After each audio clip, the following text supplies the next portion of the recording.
લિંબાયત ઝોનના અધિકારીઓ માન દરવાજા સી અને બી ટેનામેન્ટમાં રહેતા રહેવાસીઓને રહેઠાણ ખાલી કરવામાં આવ્યા, પરંતુ સ્થાનિક લોકોનો રોષ પારખી પાછલા પગે જવાની ફરજ પડી હતી.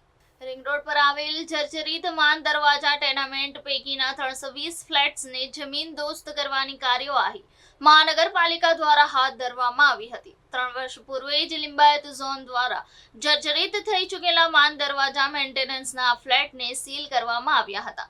લિંબાયત ઝોન દ્વારા આ ઇમારતોનું ડિમોલિશન શરૂ કરી દીધું હતું, ત્યારે લિંબાયત ઝોનના અધિકારીઓ માન દરવાજાની સી અને બી ટેનામેન્ટના રહેવાસીઓને રહેઠાણ ખાલી કરાવવા આવ્યા હતા, પરંતુ સ્થાનિક લોકોનો રોષ પારખી લઈ પાછલા પગે પાછા જવાની ફરજ પડી હતી. જે આપણું નામ?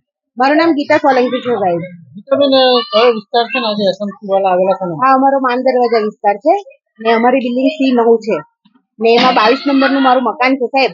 આજે અમે એસએમસી વાળા આવીને અત્યારે એ લોકો કઈ સ્પીકર લઈને આવેલા હતા ને એમાં માઇકમાં બોલતા હતા કે 7 દિવસમાં કબજો ખાલી કરી દે ને એનાથી 2 મહિના પહેલા આવીને અમને એક નોટિસ આપી ગયેલા હતા કે રીડેવલપમેન્ટ કરો.